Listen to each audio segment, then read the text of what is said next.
Deu zica aqui na gravação, foi interrompido. Continuando, eu vou repetir da vigilância sanitária. Quando a vigilância sanitária vai fazer vistoria, fiscalização na Santa Casa, avisam antes. Então, os materiais que estão em condições comprometidas, que são esterilizados em papel, com garantia duvidosa, podendo já estar contaminado antes mesmo de abertos, são retirados do arsenal e escondidos, principalmente em salas com cirurgias. Durante cirurgia, a fiscalização não pode entrar na sala. Tem também um produto tóxico para esterilização rápida chamado Cidex. Este produto é cancerígeno, é descartado na água no meio ambiente. Antes do descarte, é preciso ser desativado. O procedimento é inadequado. Atenção aí o pessoal que gosta de pescar mandia aí no Rio Sapucaí. Da emergência. Criança atacada por cachorro pitbull. Deu entrada no centro cirúrgico proveniente de outra instituição de ambulância sob efeito de sedação para dar pontos na pele em várias partes do corpo. Agitada, repetia as palavras, aí, ele veio e pulou, e outras incompreensíveis. Foi comunicado ao anestesista Dr. J.O.J. Ele, por telefone, mandou: mantenha a criança sedada porque vou almoçar fora, comemorando o aniversário de ente querido. Demorou mais de 3 horas para chegar na Santa Casa. E se a criança fizesse depressão respiratória? Ele ia dizer que não era responsável, porque ele não estava lá. Palavras o vento leva. Você sonhou? Não, eu caí. Frequentemente, durante uma cirurgia, o Dr. J.J. pede outro paciente no setor, leva para a sala, realiza anestesia RAC, sem a presença da circulante na sala. Deixa o paciente sozinho, vai avisar a circulante. Assim que terminar a sutura da pele, deixa o paciente aí na mesa e atende a cirurgia na outra sala. Durante esse tempo, na outra sala, o paciente anestesiado não tem assistência da enfermagem. Acontece intercorrência durante a anestesia, nervosismo, vômito, queda de pressão, sendo preciso deitar o paciente e aguardar melhora para reiniciar. Quem tem mais medo de anestesia na sala de cirurgia? Os policiais. Pega uma arma perigosa e tem medo de uma agulha. Quando o policial falar para você, pega na minha mão, pega, porque ele está com muito medo. E medo é a pior coisa que existe, não deixa a gente fazer nada. Ao meu medo tem 1,5 m, cabe dentro de mim. O paciente entra no centro cirúrgico com um problema e sai com mais 2, 3 e 4. Acontece que o paciente da ortopedia, pós-cirurgia, sob efeito de sedação, sozinho na sala 3, caiu da mesa cirúrgica no chão. Tentou levantar, colocamos ele na mesa de novo. O Dr. J.O.J., ciente, administrou Dormonide na veia dele. O rapaz dormiu. Quando acordou, disse para nós: eu caí no chão. O Dr. J.O.J. respondeu para ele: você sonhou. Não, eu caí, confirmou. Não convenceu o paciente, mas assim ficou. Se ele machucou-se na queda, não sabemos, porque não foi realizado raio-x. Nas cesáreas, pelo SUS. Pelo SUS e particular, né? Dr. J.O.J. avisa a circulante da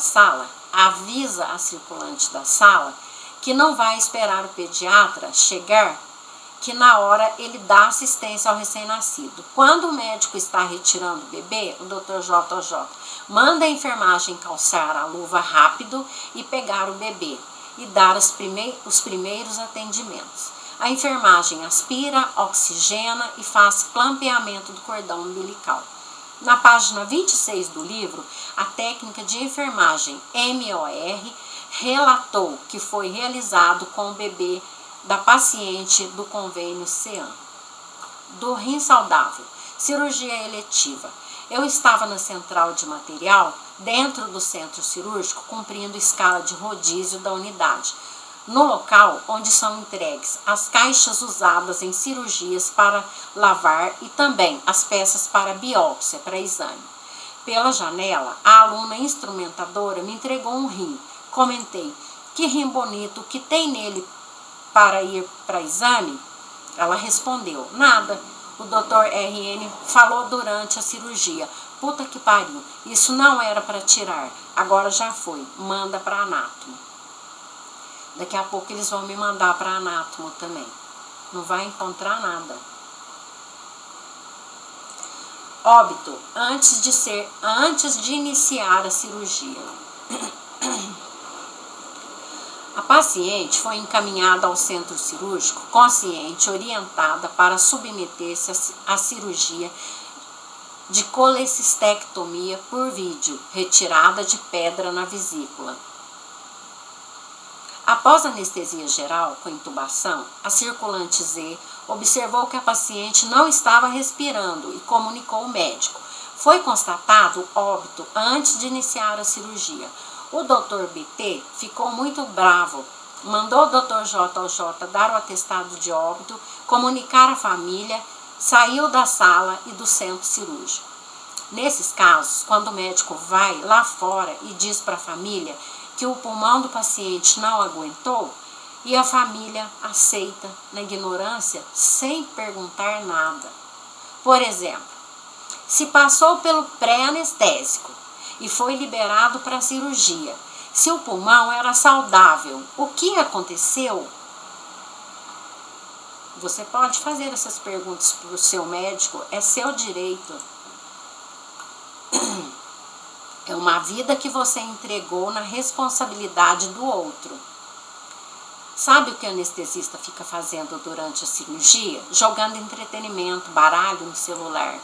Quando o paciente reage durante a cirurgia, se mexe atrapalhando o cirurgião, a circulante da sala tem que gritar pelo anestesista para dar assistência.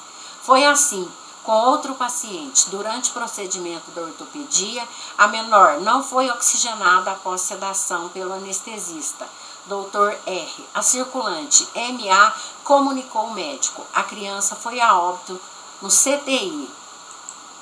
Morreu faltando ar. Morreu sem oxigênio. Sem oxigênio. Ninguém merece, né?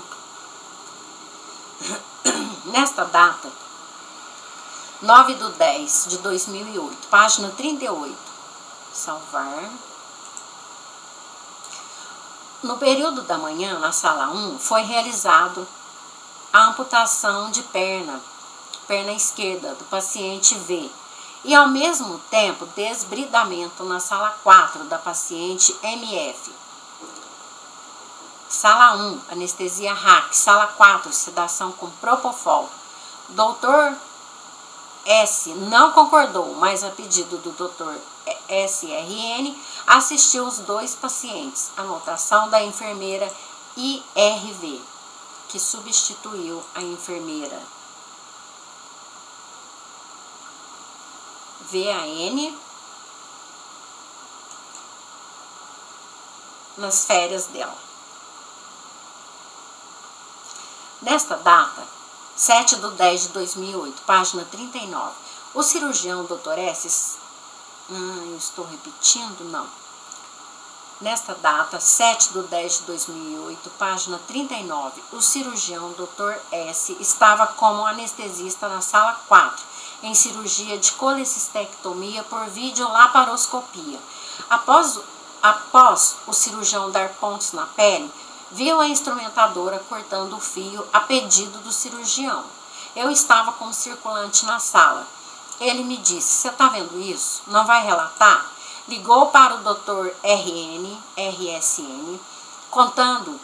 Depois me disse: o Dr. R mandou você relatar no livro porque você está de marcação só com o P. Gente, isso é marcação. Nesta data, 22/1/2009, página 42, cirurgia eletiva, abdômen agudo perfurado, tratamento cirúrgico. O paciente estava no CTI, já cirurgiado. O anestesista, Dr. JJ, chegou mais cedo no centro cirúrgico, ligou no CTI, pediu para descer o paciente, senhor JBAO. Continuava com pontos de sustentação na barriga. É utilizado o plástico do equipo de soro para dar pontos na pele. E bolsa de Bogotá, drenando secreção. O Dr. JJ realizou anestesia geral com intubação na ausência do cirurgião Dr. CTS em Itajubá, permitindo que o instrumentador PRCL entrar como cirurgião auxiliar junto com o residente Dr. AGM, o que deixou a paciente embora com a barriga aberta por dentro. Cirurgiaram por quase 1 hora sozinhos. Perguntei ao anestesista sobre as normas da unidade. Ele respondeu: o A é médico. Eu respondi: isso explica e não justifica. No verso da página 42, o paciente novamente se submeteu a outra cirurgia. No verso da página 46, novamente se submeteu a outra cirurgia. Esse paciente não se recuperou. Posteriormente veio a óbito. Nessa data, 11/2/2009, página 43, sala 1, a paciente MHF, boletim número 68272, se submeteu à cirurgia de colecistectomia convencional, quando abre com a lâmina de bisturi. Retirada de pedra na vesícula, aos cuidados do Dr. GMA. Às 11h35, eu assumi a sala como circulante. As 2 acadêmicas da maternidade entraram no centro cirúrgico para assistir cirurgias, com aval do professor delas. Os residentes convidaram as 2 para entrar. O cirurgião já tinha ido embora. A acadêmica FC, que entrou em campo na sala 1, acidentou-se, furou o dedo indicador direito com agulha durante a cirurgia. Continuou cirurgiando. No final da cirurgia, o residente doutora GM perguntou para a circulante LC com quem falava quando a pessoa furava o dedo com agulha. Não foi realizado teste de AIDS, porque a paciente estava sob efeito de anestesia geral. A enfermeira EG da CCIH, Comissão Interna de Controle de Infecção Hospitalar, encaminhou a aluna para falar com o médico no SOS AIDS como acidente de trabalho. Nervosa, chorando, a acadêmica pediu a presença da mãe no centro cirúrgico. No vestiário, foi observado que ela estava com a roupa que veio da rua por baixo das roupas do centro cirúrgico e cirurgiou assim. À tarde, o médico obstetra, Dr. R, ligou no centro cirúrgico dizendo que as alunas foram só para assistir cirurgias e não tinha a autorização dele para cirurgiar. Nesta data, 16/5/2009, na página número 50, a paciente AGS foi submetida à cirurgia de apendicectomia. O cirurgião foi o Dr. R e quem o auxiliou foi um instrumentador PR, que também fez a sutura da pele. Relato da circulante MLM, com assinatura e carimbo. Nesta data, a funcionária Cislene Shirley, após alta hospitalar, teve inflamação nos pontos da cesárea. Os pontos se soltaram, deiscência de sutura. Voltou ao centro cirúrgico para ressutura de paredes, dar pontos de novo. A anestesia RAC foi feita pelo cirurgião Dr. SGA e os pontos pelo instrumentador PRCL e residente Dr. RCD. Eu comuniquei ao residente Dr. SGA, que já estava na sala 4 em outra anestesia. Ele disse: não tem problema, porque o Dr. R está junto. Ai, vou tomar mais um pouquinho de água, que a minha garganta está reclamando.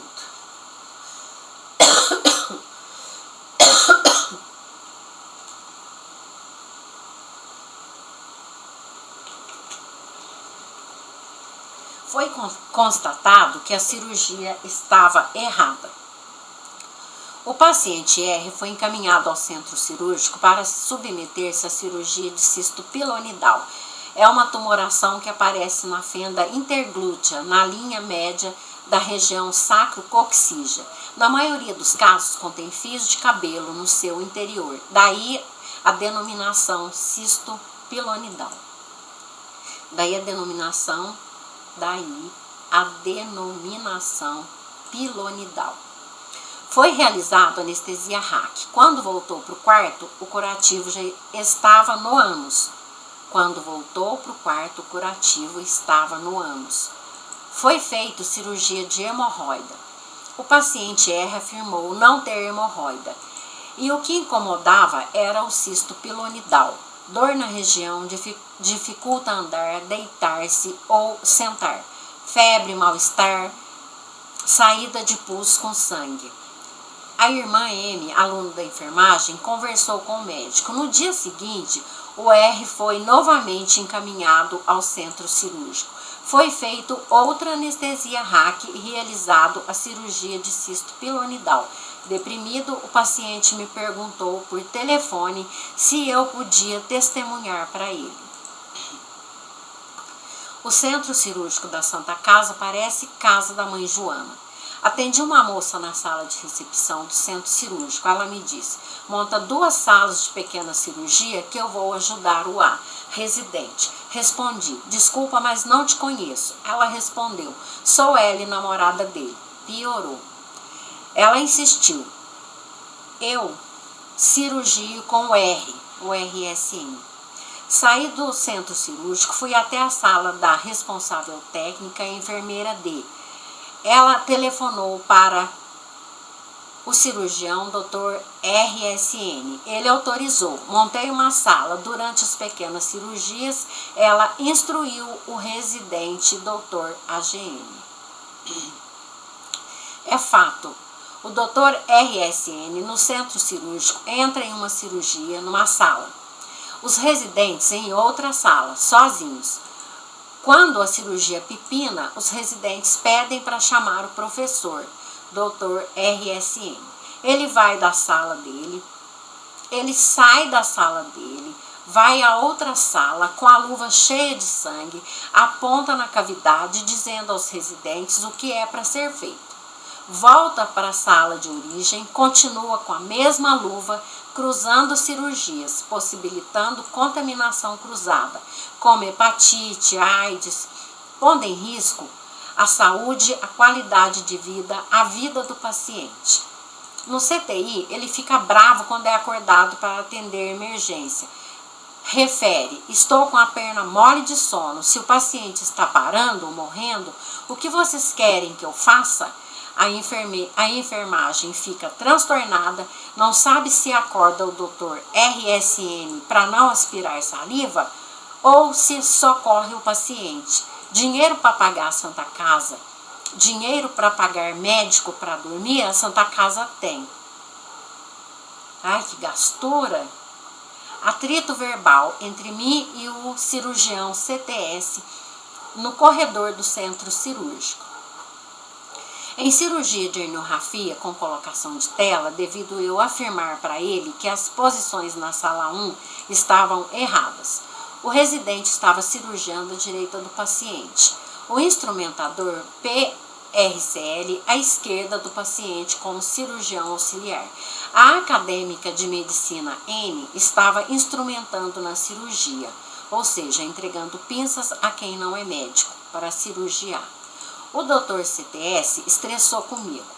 Com o dedo indicador apontado para o meu nariz e desenhando no ar, com a voz alterada, me disse: você é a pior do centro cirúrgico. Calmamente eu perguntei a ele: nossa, Dr. C, será que é por isso que estamos no mesmo lugar? Pensei, vou apanhar ser expulsa do centro cirúrgico, mas a discussão acabou e eu continuei circulando a sala 1. Atrito verbal entre mim e o cirurgião Dr. GMA. Ele estava terminando a cirurgia da sala 1. Pediu para eu ligar no pronto-socorro e pedir ao Dr. S para levar um cigarro para ele no centro cirúrgico. Respondi: não, no centro cirúrgico não é lugar de fumar. Mas eles fumam. Eu relatava as faltas no livro e comunicava ao profissional. O cirurgião, Dr. GMA, me disse: se você continuar relatando no livro que a equipe médica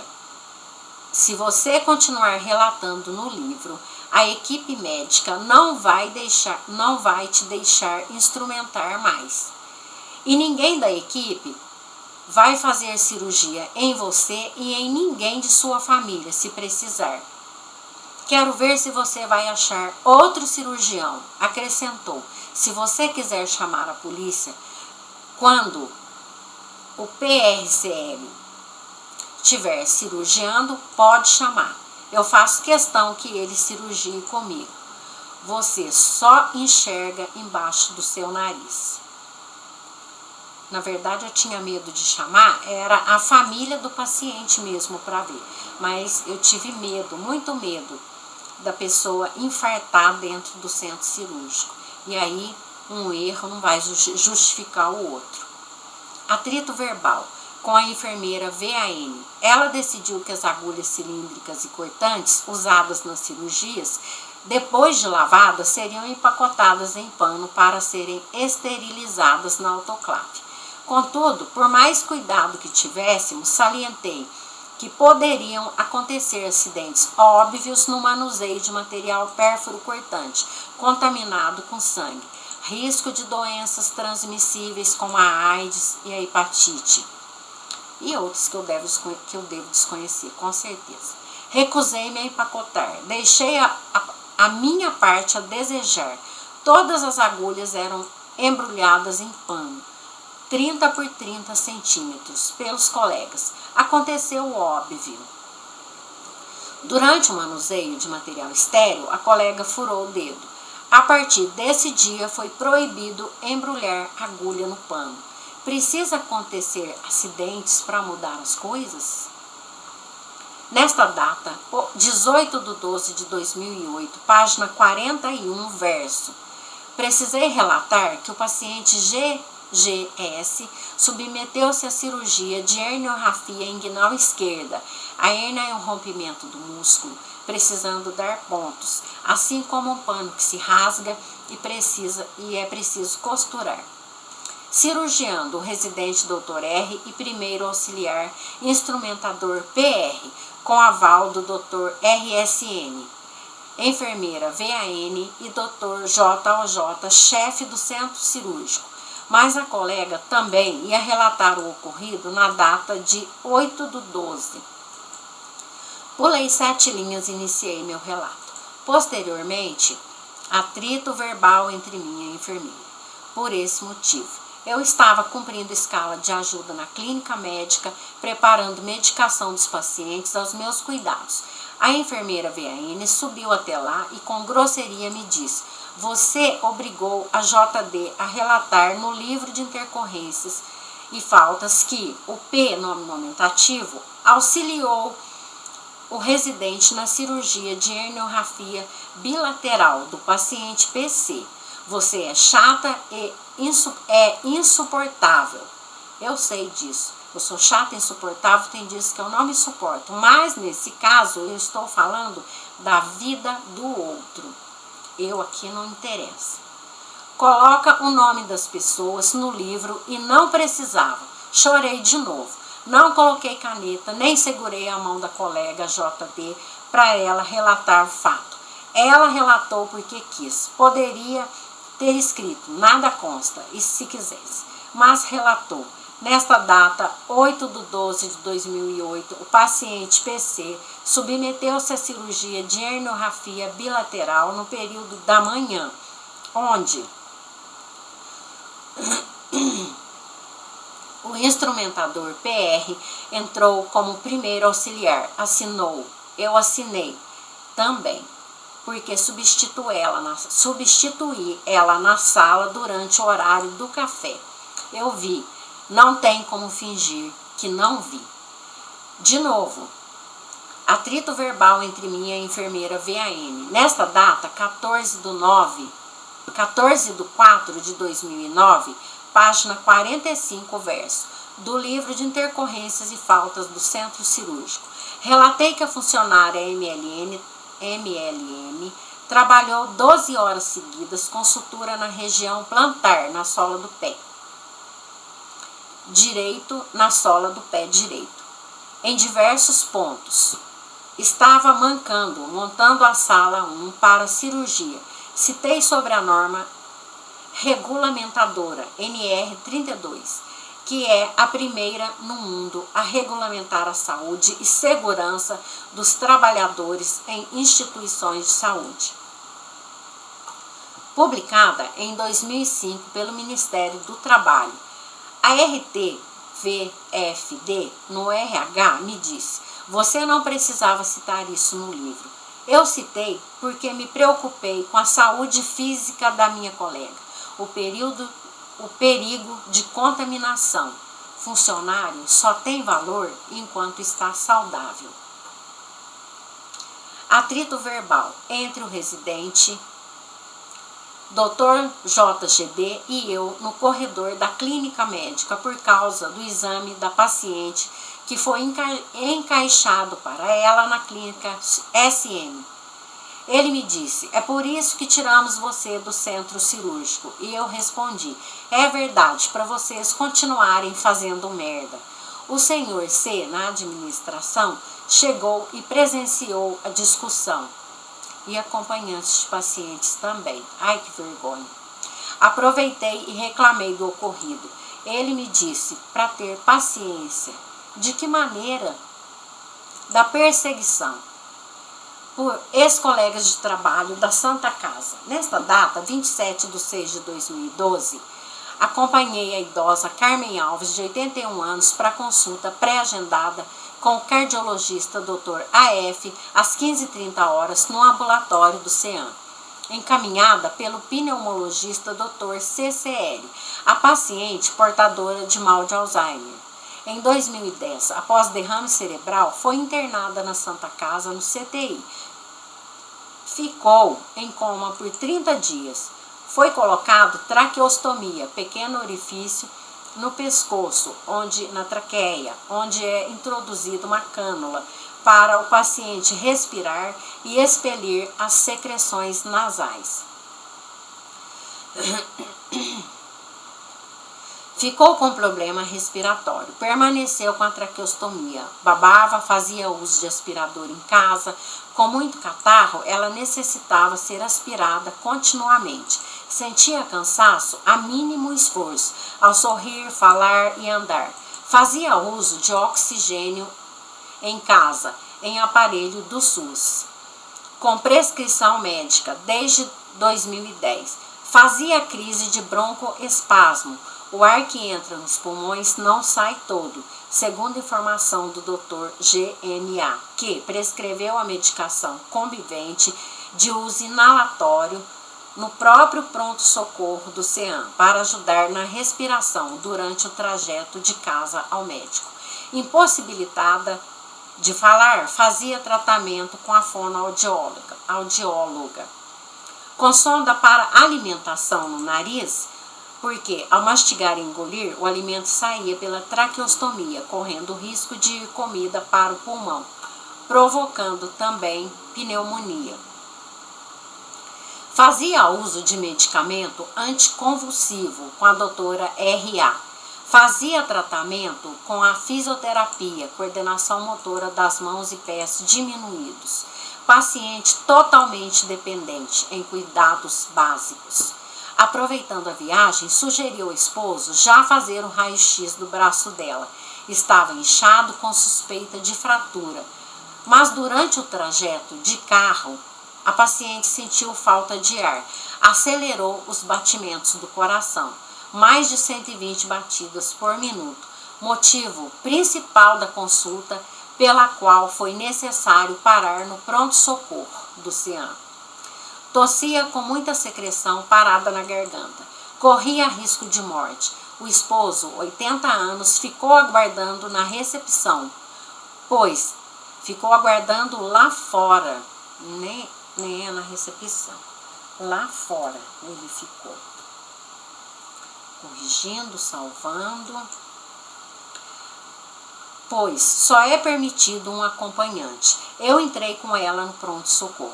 A funcionária IMSR ligou no ambulatório pedindo ao cardiologista Dr. AF para atender a paciente no pronto-socorro mesmo e disse: tô com medo de subir com ela e ela fazer parada no caminho.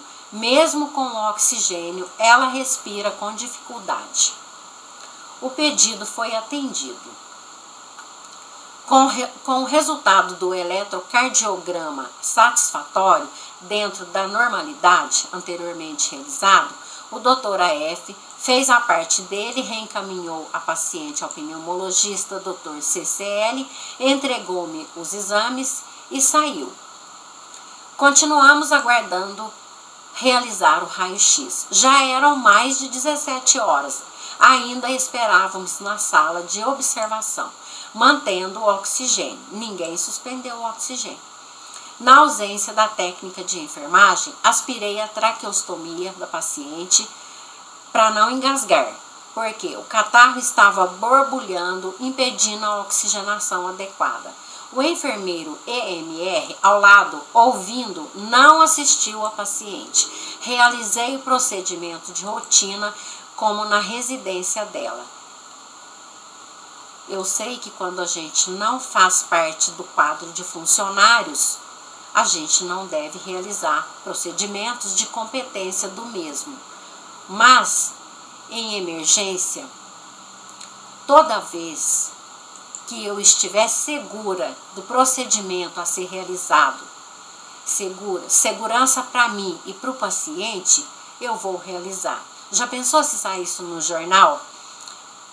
Técnica de enfermagem estava ao lado do aspirador de oxigênio e deixou o paciente ir a óbito. Mico. Inclusive, levávamos luvas, dietas e equipo. Ninguém ia lá colocar. Eu mesma colocava. Observação. Não é função do acompanhante procurar funcionário de pronto-socorro para atender paciente que necessita de cuidados contínuos. Sugiro, vou aproveitar aqui, sugiro ao diretor, Dr. PS, colocar funcionário para atendimento contínuo. Eu pus aqui permanente, vamos colocar contínuo, que eu acho que encaixa melhor. Contínuo. Em casos especiais, salvar. Em casos especiais, como o da Dona Carmen, conforme falei com o presidente da Comissão de Saúde, vereador Dr. RN. Quase 18 horas, a paciente já estava chorosa, o esposo lá fora aguardando. De repente, o Dr. PTRS entrou na sala de observação, falando comigo com grosseria, feito matraca, na frente de funcionários, 4 pacientes e acompanhantes, com o corpo encurvado para a frente, a postura encurvada para a frente, postura de quem saiu do boteco com álcool circulando nas artérias, junto com o sangue. Repetia as palavras: dá uma chegadinha aqui. Como médico, em nenhum momento preocupou-se com a paciente. Recusei-me a acompanhá-lo, porque a paciente não tinha noção do perigo, descia da cama e não andava sozinha. Motivo pela suspeita de fratura do braço. Após providências cabíveis, acompanhei o médico. No trajeto até a sala ao lado da recepção, o Dr. PS chamou como testemunhas 2 médicos de plantão, o pediatra Dr. AC, a doutora V, médica de plantão, que não sabiam o motivo, assim como eu. O enfermeiro EMR que começou a confusão.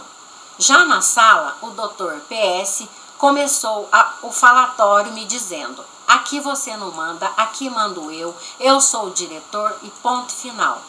É verdade dele, porque se eu mandasse, eu demitia o diretor. Aqui dentro você não é nada e ponto final. Eu não sou nada mesmo porque meu convênio é SUS. Mas em qualquer lugar que estejamos, somos cidadão. Sem entender o porquê, olhei para o enfermeiro, ele me disse: é que você quer mandar aqui no pronto-socorro, já chega pedindo oxigênio. Senhores, a paciente não ia ao CEAM por caridade, pagava o convênio e muito caro por sinal. Na casa dela tinha todo o conforto. Chamei a polícia e fiz boletim de ocorrência. Número M4875-2012 0009447. Se o ortopedista Dr. PS me convidou para acompanhá-lo, como foi dito no jornal Sul de Minas, eu desconheço a intimação. Eu concordo com o pneumologista da paciente, Dr. CCL, em consulta posteriormente, na presença da fonoaudióloga T. Ele disse: houve falta de sensibilidade de plantonista no pronto-socorro do CEAM. Tudo isso foi com segundas intenções do enfermeiro, porque a paciente era portadora de Alzheimer, não compreende frases, portanto, não tinha como contar o ocorrido. Na ausência da técnica de enfermagem, o enfermeiro EMR deixou o procedimento a desejar. Durante todo o tempo que ficamos no pronto-socorro, ele, como enfermeiro de plantão, ficou com o cotovelo apoiado no balcão e em nenhum momento assistiu a paciente.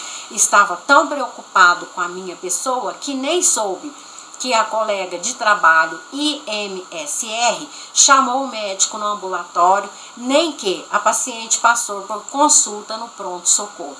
Inclusive, no boletim de ocorrência que eu fiz, ele retirou o uniforme e o médico disse que ele estava lá como testemunha.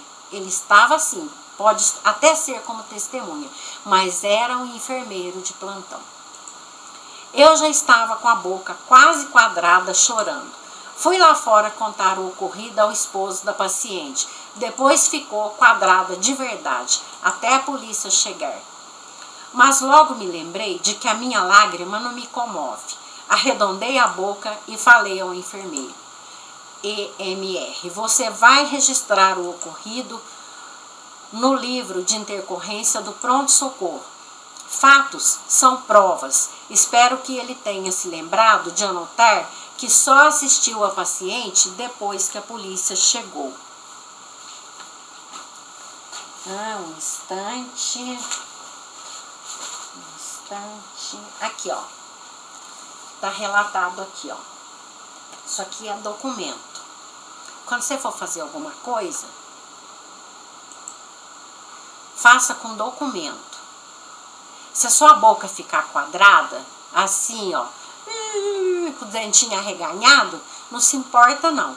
Todo mundo chora, é normal chorar. Homem também chora. Eu acho bonito homem chorar. Afirmo que é lorota esfarrapada. Não sei se é bonito, se é emocionante.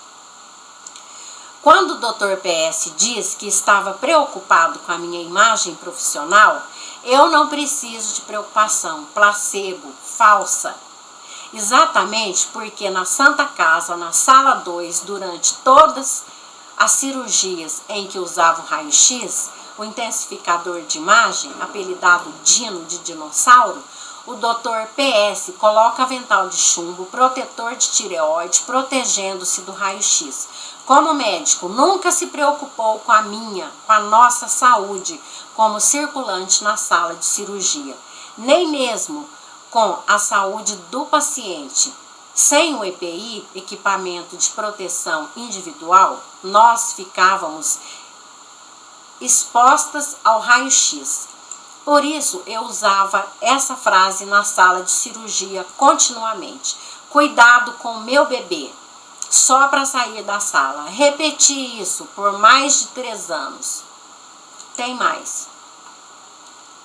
Por vezes incontáveis, o Dr. PS administrou Propofol na veia do paciente, na ausência do anestesista na Santa Casa.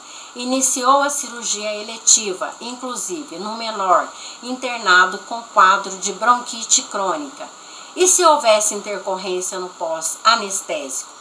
Ele mesmo chegou com a criança no colo, na porta do centro cirúrgico e me falou: não precisa ficar preocupada, porque é rápido. Após a cirurgia, foi embora, deixando o paciente no centro cirúrgico, sem o médico, na sala de recepção, no colo da mãe, aguardando funcionários do setor pediatria ir buscá-los.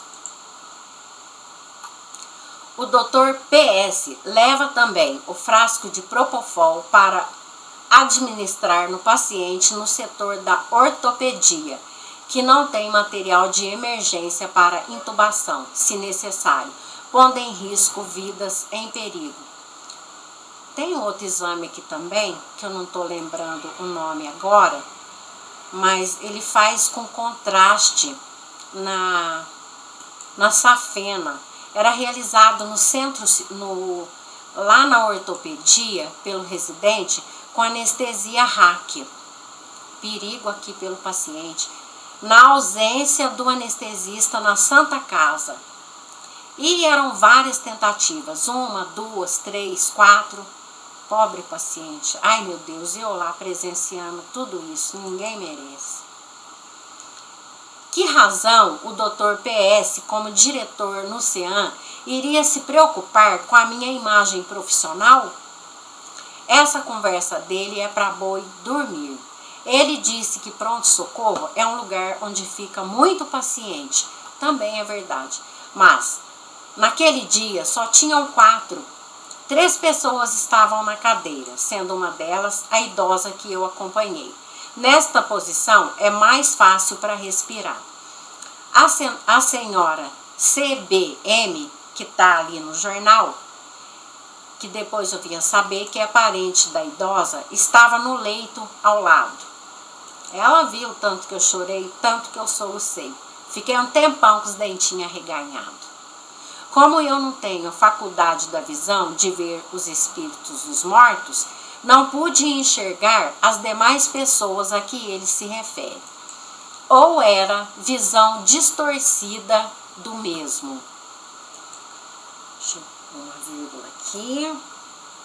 Salvar. Além do mais, quem tem moral para abordar e dar advertência a terceiros tem autoridade por si só. Não precisa encurralar, intimidar e assediar moralmente quem para ele não é nada. Portanto, como médico, o Dr. PS deu a ele mesmo um atestado de ignorância. Vale a pena lembrar que, posteriormente, a paciente veio a óbito por insuficiência respiratória, óbito atestado pelo vereador Dr. RM. Fiz para ela o que faria para minha família. Estou com a minha consciência tranquila. Não preciso de elite para me realizar como profissional. Foi a segunda vez que prestei atendimento de emergência a Carmen Alves, em ambiente hospitalar, sendo a primeira vez em crise convulsiva consecutiva na Santa Casa. Presenciaram o fato a professora Tereza e seus alunos. Aliás, eu agradeço a ela pelo apoio na emergência e peço desculpas para os seus alunos, professora Tereza, porque eu fiquei muito brava durante o procedimento, dizendo que não era função minha e sim de funcionários. Eu podia ter feito isso de boca fechada e depois eu brigava. Mas o estresse não deixou. Observação. Na bula do Propofol... Ai, deixa eu tomar mais um pouquinho de água.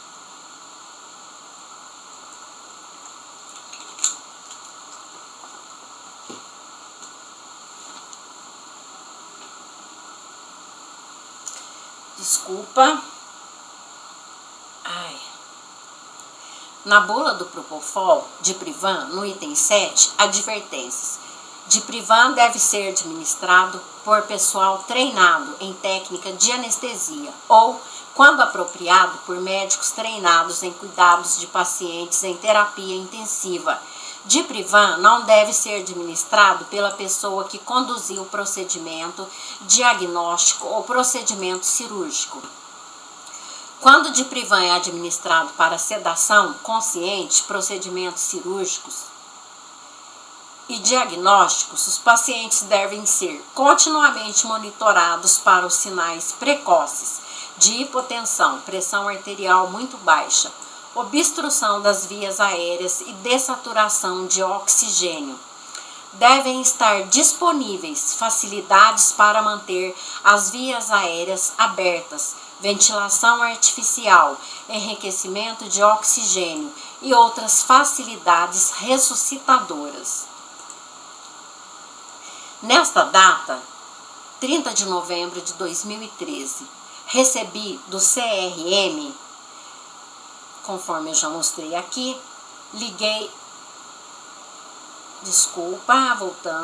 nesta data, 30 de novembro de 2013, recebi do CRM, Conselho Regional de Medicina do Estado de Minas Gerais, de Belo Horizonte, do setor CEPRO, em meu endereço, este ofício, o que eu mostrei para você já, com a data de janeiro de 2013, com os dizeres: assunto, notificação, informa instauração de sindicância.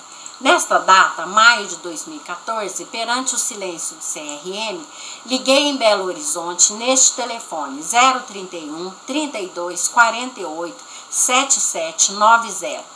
Através do Sindicato da Saúde de Itajubá, telefone 3622-4408. Fui informada pela senhora I, funcionária de tramitação no CEPRO, segundo ela, que a denúncia foi arquivada em 11 de novembro de 2013, ofício número 6742, sem comunicar-me. Por isso que eu sempre mantive o meu endereço atualizado através do boleto da anuidade do Corém. Até as datas estão estranhas. Ela me sugeriu fazer nova denúncia no CRM, porque na arquivada não pode mais mexer. Não há hipótese de que eu faça isso de novo, porque não se bate mais os tambores quando os soldados já estão de pé. Todos os boletos da anuidade que recebi do Corém são prova de que meu endereço está atualizado. Eu já disse isso. Em Itajubá, no CRM, Conselho Regional de Medicina, foi-me sugerido pelo agente administrativo, senhor FCG, fazer um resumo do que eu acho ilícito a meu ver, e que não é para eu citar as seguintes palavras. O doutor RSN fala no centro cirúrgico, na Santa Casa, que a sorte deles é o doutor B, para não atrapalhar nas investigações. Minha resposta é negativo. Isso não é da minha alçada. Eu não vou resumir para a autoridade o que é certo ou errado. Minha sugestão é consultarem os postulados da Declaração Universal dos Direitos do Homem, códigos de ética dos profissionais de medicina e enfermagem e a própria consciência com exame minucioso de conduta e dar atenção a essa minha denúncia aqui na rede. Vamos acrescentar isso, né? Aqui na rede. Salvar. Nesta data, 23 de julho de 2012, página 18 do jornal Sul de Minas, a Santa Casa prepara resposta às denúncias de ex-funcionária. A Santa Casa informou ao jornal que as denúncias são referentes a outra gestão e que a realidade da entidade é outra. A direção vai responder às acusações e explicar como funciona a instituição na atual gestão. Hoje, julho de 2016. Que data que é hoje? nem sei que data que é hoje, julho de 2016. Eu volto nas gestões anteriores. Antes, quero dizer que estão empurrando os abacaxis para 3 médicos competentes, justamente porque eu entrei na Santa Casa em 2004. A minha primeira declaração dos fatos ocorridos foi em 2007. O diretor na gestão é o cirurgião Dr. RSN. Em 2008, no quadro de aviso do centro cirúrgico, estava fixado o processo eleitoral até a efetiva posse da nova diretoria vou repetir. O processo eleitoral até a efetiva posse da nova diretoria clínica será acompanhado e fiscalizado pelo Conselho Regional de Medicina, através da Delegacia Regional de Itajubá, pelo conselheiro CAB, também membro do corpo clínico, e pelo diretor técnico, Dr. JHM. 3 de julho de 2008. Conselheiro CAB, delegado regional de Itajubá, diretoria clínica da Santa Casa de Misericórdia de Itajubá, doutora VFPE, vice-diretor Dr. FDJ. Acrescento: pedi reunião ao Dr. D e doutora V para expor os ocorrendos. Ciente, o Dr. JJ tentou impedir a reunião. A doutora V disse: ela quer ouvir, ela quer falar, precisamos ouvir. Por convocação da doutora V, nesta data, 23 de 9 de 2008, teve reunião no Centro de Estudos Dr. Carlos Vitor, com os médicos, enfermeiros e enfermagem, para falar das normas e regras do centro cirúrgico, com o diretor técnico, Dr.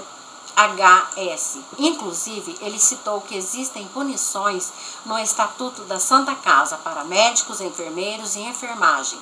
Da equipe denunciada, não apareceu ninguém. A doutora V ficou inconformada. Depois, o vice-diretor, Dr. D, assumiu como diretor, mas em 2010 renunciou ao cargo, segundo informação, vindo a tomar posse novamente o Dr. RSN.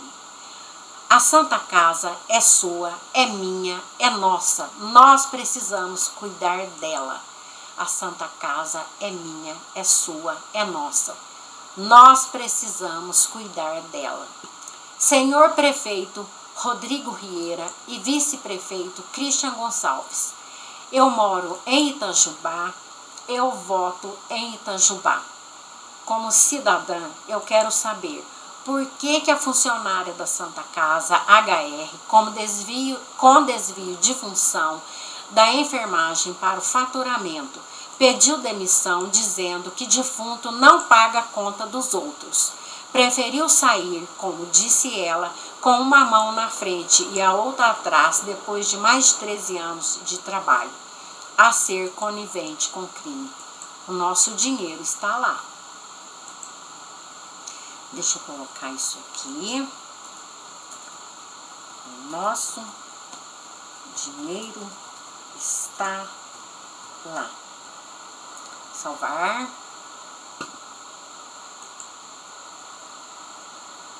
Meu Deus, 13 horas, eu tenho que entrar 1 hora no trabalho e ainda estou aqui.